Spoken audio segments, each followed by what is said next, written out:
میں ہوں سندھ کی بیٹی پرے سندھو۔ آج کی اسپیشل رپورٹ کا موضوع ہے سندھ سے ہندو بیٹیوں کی اغوا کے بعد جبراً مذہب کی تبدیلی۔ ایڈیٹر اور اسکرپٹ رائٹر حسین سندھی شابرانی، چیف ایڈیٹر اور ڈائریکٹر سہیل ابڑو۔ سندھ صدیوں سے ایک پرامن تہذیب یافتہ انسانی ارتقاء کے پہلے سویلائزیشن ملک طور پہ دنیا کے نقشے پہ جانے اور پڑھی جاتی ہے، جہاں سندھو ندی کے کنارے موہن جودڑو کو پہلی تہذیبی ریاست ملتی ہے، جہاں انسانی برابری کے ساتھ پہلے سویلائزیشن جدید سٹی کے بنیاد بھی نظر آتے ہیں، تو وہاں انسانی برابری کے دلیل بھی ملتے ہیں۔ موہن جودڑو جہاں بادشاہ اور مزدور کا گھر بھی برابر کے طور پہ بنا ہوا نظر آتا ہے، تو وہاں پہلے عالمی منڈی کے بنیادیں بھی ملتی ہیں۔ سندھ کے اس جدید شہر میں مذہب سے بالاتر سوچ کے بنیادوں کے ساتھ سر اور سنگیت پہ رقص کرتی ہوئی ریشمی زلف، ہرنی جیسی چال اور مورنی جیسی ناچتی ہوئی سمبارا کا بھی وجود نظر آتا ہے، جس سے اندازہ ہوتا ہے کہ سندھ ایک مکمل سیکولر سویلائزیشن جدید شہری ریاست ہے۔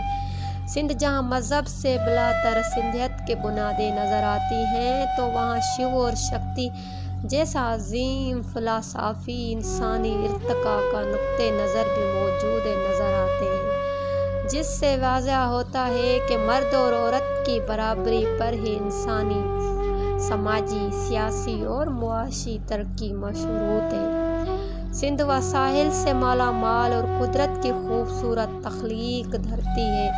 جہاں 5 ویدوں کی کتابیں سندھو دریا کے کنارے پہ لکھی گئیں، جس میں ایک عظیم سناتن دھرم بھی ہمارے شعور کو روشن مثال میں بھی ملتا ہے۔ سناتن جو اپنی جوہر میں سندھ دوست، انسان دوست، پرامن اور شیو اور شکتی کا درسگاہ یعنی ایک عظیم یونیورسٹی ہے۔ سندھ کی یہ ساری قدرتی نعمتیں تھیں جس کی وجہ سے دنیا کے سارے ڈاکو لٹوروں کے ظلم کا شکار رہی ہے، کبھی آرین، ارگون، مغل، ترکان، منگول، انگریز، تو کبھی اسلام کے نام پہ بن قاسم لشکر کے شکار گاہ رہی ہے۔ اس ساری کہانی میں بن قاسم کے بعد اس کی باقیات کی سوچ نہ سندھ کی بیٹیوں کے اغوا کے بعد زبردستی اسلام قبول کروانے کا سلسلہ شروع ہوتا ہے اور موجودہ پاکستانی ایجنسیوں کے تلے چلتا آ رہا ہے۔ ہم بہتر سمجھتے ہیں کہ بن قاسم کے باقیات پاکستانی پنجابی فاسٹ ایجنسیاں سندھ سے سندھی سرمایہ دار اور سندھ کے وارث سندھی ہندوؤں کو سندھ سے بے دخل کرنے کے لیے کبھی ان کو اغوا کرتی ہیں، تو کبھی ان کو ٹارگیٹ کر کے قتل کرتی ہیں، تو کبھی سندھی کے بیٹیاں رنکل کماری، نجمہ باگڑی، مالا مینگواڑ، مہک کماری، روینا کماری، رینا کماری، لتا، مونیکا، آشا، سنیتا، ترکاں بھیل، نینا مینگواڑ و دیگر سینکڑوں سندھی بیٹیوں کو اغوا کر کے ان کو زبردستی مذہب تبدیل کر کے شادیاں کروائی جاتی ہیں۔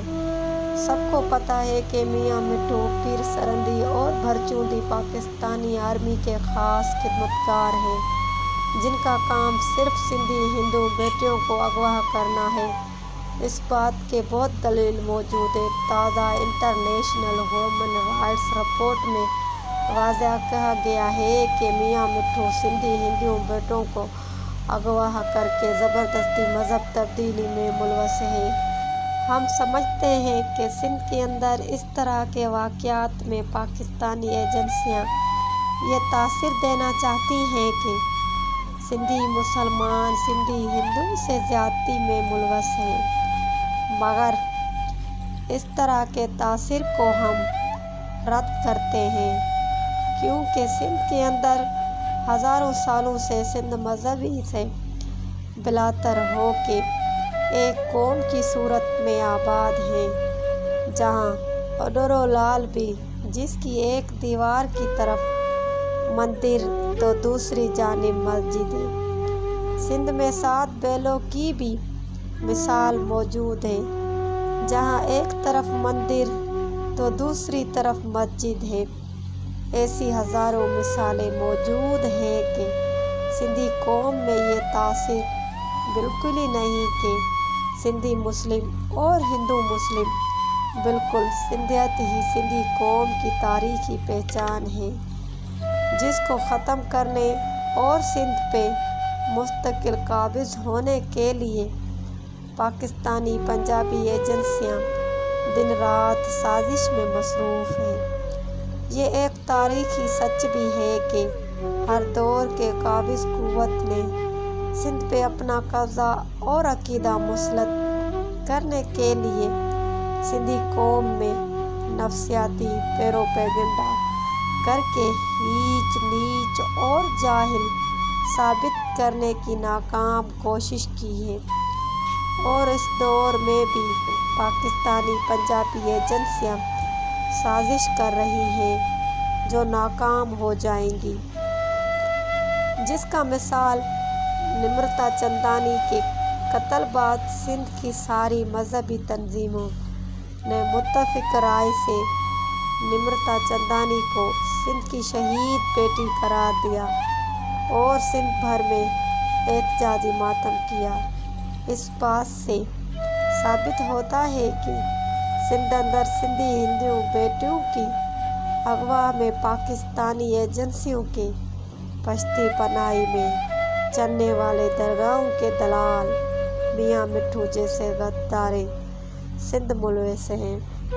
جن کو سندھ کی قومی تحریک کبھی معاف نہیں کرے گی، اور سندھو دیش میں